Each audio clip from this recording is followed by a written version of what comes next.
Une très grande fierté, surtout que voilà, ma préoccupation, ma seule préoccupation du départ était vraiment de savoir comment fournir une autre image que celle du lecteur simplement plongé dans son ouvrage. Le salon étant tourné quand même vers une grande interactivité, ça m'a quand même permis de mélanger ces deux univers pour élargir mon approche et avoir une plus grande,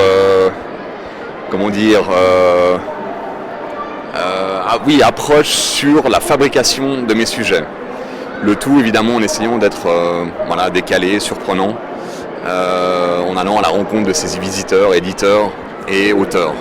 Alors si on écoute Adeline Beau, qui est quand même une des conceptrices du 30e, elle dit qu'il est difficile de parler de l'âme d'un salon. Alors moi je m'adresse à l'éditeur, qu'est-ce qu'il en pense de l'âme d'un salon ?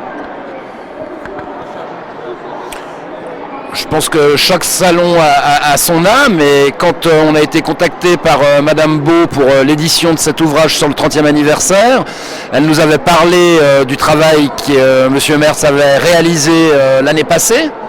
Et puis il y a eu une réflexion pour se dire quel type de livre on peut faire. Il y avait aussi cette envie d'avoir ces témoignages d'auteurs.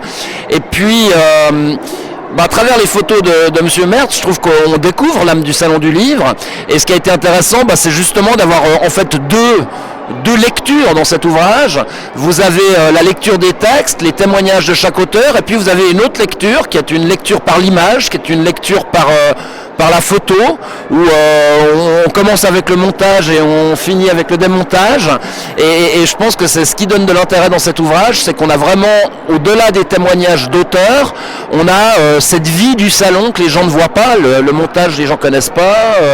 La vie quand le salon va fermer, quand il se termine. Et je trouve que c'est une lecture tout à fait intéressante. Alors moi je pense que le Salon du Livre de Genève a une âme, et ce livre du 30e, par le travail de Monsieur Mertz, on retrouve cette âme du Salon du Livre, peut-être moins dans les textes, parce que les auteurs courent les salons, et finalement, alors ils ont des attachements plus ou moins forts avec certains salons, mais je trouve que c'est le travail photographique qui donne l'âme du livre, et qui traduit l'âme du Salon du Livre de Genève. Alors je me retourne du côté de Fred Mex à nouveau. Là, il y a des photos extraordinaires que vous avez faites, comme l'expliquait l'éditeur tout à l'heure. Monsieur Zlatkin, Ivan Zlatkin, voilà Ivan. Donc pour moi, il est important de voir le regard du photographe, et je ne sais pas, prenons un regard populaire, people, celui de Monsieur Coelho. D'ailleurs, Barrique, dans la conférence de presse, je ne sais pas si vous étiez là, vu l'exposition qui a lieu sur lui, on a demandé, Barrique dit, mais est-ce qu'on aura le droit de voir sa brosse à dents? Alors moi je ne m'adresse pas sur le même temps, au même titre au photographe, je m'adresse au créateur. Est-ce qu'il y a un auteur, une photo qui vous a particulièrement frappé? Écoutez, oui, vous faites allusion à Paulo Coelho. Je pense que l'une des images assez fortes de ce salon est une image aussi assez symbolique sur l'accessibilité que le grand public a d'aller rencontrer ces auteurs qui sont vraiment disponibles à tout à chacun. Je pense qu'un des moments forts que j'ai pu vivre ici, je me baladais avec la présidente Isabelle Falconier, et on était avec Paulo Coelho justement, on se baladait au sein du salon, et tout d'un coup est venue à lui une lectrice, une admiratrice, qui a simplement fondu en larmes devant lui. On a d'ailleurs une image dans le livre. Lui étant un peu mal à l'aise, a tenté quand même de la réconcilier, de la calmer. Et c'est vrai qu'après, Isabelle m'a dit qu'il avait un effet auprès des femmes comme ça qui lisaient ses ouvrages assez important. Ouais. Donc je pense que ça, c'est une des images fortes du livre, où il y a beaucoup d'émotions. Hein.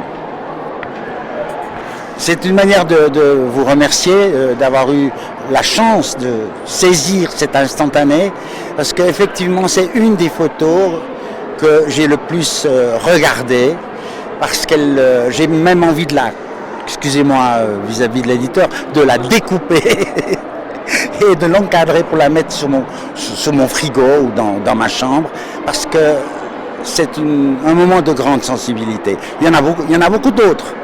comme l'a dit Ivan Zlatkin, le montage, démontage, la naissance d'un stand, la naissance du salon.